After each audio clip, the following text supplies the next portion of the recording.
Hey guys, welcome back to Arifa's kitchen. இன்றைக்கி நம்ம கிச்சனில் சிக்கன் மலாய் குல்ஃபி தான் செய்ய போகிறோம். கிட்ஸ்க்கு ரொம்ப ஃபேவரட்டான ஒரு ஸ்நாக்ஸாக தான் இது இருக்கும். ரொம்ப எம்மியாக இருக்கும்.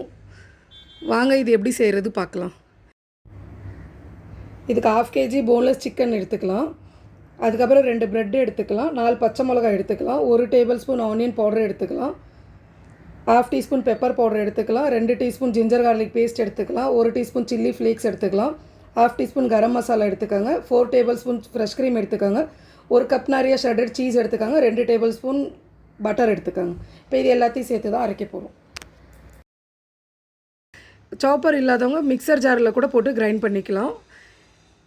சிக்கனோட எல்லா ஸ்பைசஸ் ஆட் பண்ணி அந்த ப்ரெட்டை கட் பண்ணி போட்டு நம்ம இதை நல்லா கிரைண்ட் பண்ணி நல்ல ஒரு மிக்சர் ரெடி பண்ணிக்க போகிறோம். நான் இன்றைக்கி சாப்பரில் தான் இதை மிக்ஸ் பண்ணி ரெடி பண்ணிக்க போகிறேன். இது இல்லை அப்படின்னாக்கா நீங்கள் மிக்சர் ஜாரில் கூட பண்ணிக்கலாம்.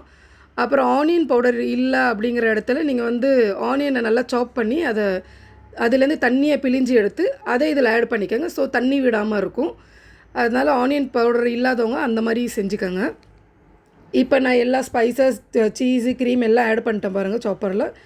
இப்போ இதை நல்லா ஒரு ஃபைன் மிக்சர் ரெடி பண்ணிக்கலாம். நம்ம நல்லா நைஸாக அரைச்சிக்கோங்க. இதோ இந்த மாதிரி அரைச்சிக்கணும். இப்போ இதோட மிக்சர் எப்படி ரெடியாக இருக்குன்னு உங்களுக்கு காட்டுறேன் பாருங்கள். இப்போவே பாருங்கள் எவ்வளோ வாசமாக இருக்குது, ரொம்ப நல்லாயிருக்கு. இது இன்னொரு விஷயம் நம்ம அது கிரைண்ட் பண்ணும் போதே சால்ட் ஆட் பண்ணியிருந்துருக்கலாம். பட் நான் அந்த டைமில் மறந்ததுனால நான் இப்போ சால்ட் ஆட் பண்ணிக்கிறேன். பட் நீங்கள் அந்த டைமில் ஆட் பண்ணிங்கன்னா பெட்டராக இருக்கும். இங்கே பாருங்கள் மிக்சர் இந்த மாதிரி ரெடி ஆகணும். அதோட அந்த சிக்கன் டெக்ஸ்சர் கூட பாருங்கள், நான் காட்டுறேன் பாருங்கள். இந்த மாதிரி வரணும். ஸோ அப்போ தான் அது நம்மளுக்கு ஃபிங்கர் ஷேப் கொடுக்க கரெக்டாக இருக்கும். இப்போ இது கொஞ்சமாக எடுத்து இது ஃபிங்கர் ஷேப் பண்ணிக்கோங்க.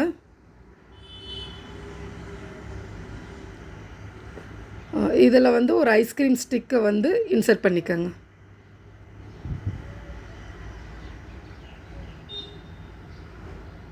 இதை மாதிரி எல்லாமே செஞ்சு ரெடி பண்ணியாச்சு பாருங்கள். இப்போ இதுக்கப்புறமா நம்ம மலாய் டிப் ரெடி பண்ணிக்கலாம். இது மலாய் டிப் கூட தான் நம்ம சர்வ் பண்ணிக்க போகிறோம். ஸோ இதுக்கு ஃப்ரெஷ் க்ரீம் 1 கப் நிறைய ஃப்ரெஷ் க்ரீம் ஆட் பண்ணிக்கோங்க. 2 டேபிள் ஸ்பூன் மயோனஸ் ஆட் பண்ணிக்கோங்க. அப்புறமா இதில் 1/2 டீஸ்பூன் பெப்பர் பவுடர், அப்புறம் 1/4 டீஸ்பூன் கார்லிக் பவுடர், அப்புறம் மிக்ஸ் ஹர்ப் இருந்தால் அது 1/4 டீஸ்பூன் எடுத்துக்கோங்க. அது இல்லை அப்படின்னா ஆர்கானோ இருந்தால் கூட ஓகே தான்.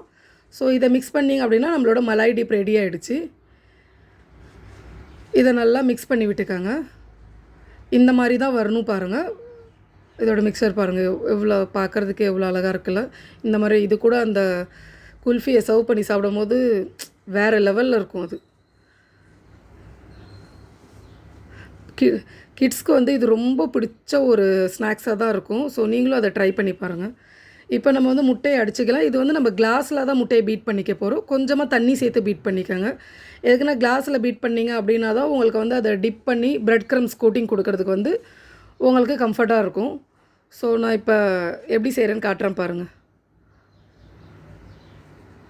அது எக்கில் டிப் பண்ணி இதுமாரி ப்ரெட் க்ரம்ஸோட கோட்டிங் கொடுத்துருங்க. இதேமாரி எல்லா குல்ஃபி நம்ம ப்ரெட் க்ரம் கோட்டிங் கொடுத்து எடுத்து வச்சுக்கலாம். இந்த மாதிரி இருக்கணும். நல்லா ஃபுல்லாக ப்ரெட்டில் கவர் ஆகிருக்கணும். இப்போ எண்ணெய் நல்லா சூடானதும் எண்ணெயில் அந்த குல்ஃபியை சேர்த்து ஃப்ரை பண்ணிடுங்க. லோ ஃப்ளேமில் ஸ்டார்டிங்கில் கொஞ்சம் லோ ஃப்ளேமில் வைங்க. அது பச்சை சிக்கனுங்கிறதுனால கொஞ்சம் வெந்ததுக்கப்புறமா அதுக்கப்புறமா ஃப்ளேம் ஹை பண்ணி கொஞ்சம் கோல்டன் ப்ரௌன் கலர் வந்தோடனே அதை எடுத்துருங்க. நம்மளோட சிக்கன் மலாய் குல்ஃபி ரெடி ஆகிடும். இதுக்கப்புறம் குல்ஃபி பாருங்கள் எவ்வளோ அழகாக இருக்குல்ல. சூப்பராக ரெடி ஆகிடுச்சு குல்ஃபி. நம்மளோட சிக்கன் மலாய் குல்ஃபி ரெடி ஆகிடுச்சு. இப்போ இதுக்கு மேலே நம்ம அந்த மலாய் டிப்போட ட்ரெஸ்ஸிங் பண்ணிக்கலாம். இந்த மாதிரி அதை ட்ரெஸ்ஸிங் பண்ணி சாப்பிடுங்க. ஒரு டிப் பண்ணி கூட சாப்பிட்லாம் நீங்கள். ரொம்ப நல்லாயிருக்கும், ரொம்ப டேஸ்டியாக இருக்கும். உங்களுக்கு என்னோடய இந்த வீடியோ பிடிச்சிருந்தா லைக் பண்ணுங்கள், ஷேர் பண்ணுங்கள், கமெண்ட் பண்ணுங்கள். மறக்காமல் என்னோடய சேனலை சப்ஸ்கிரைப்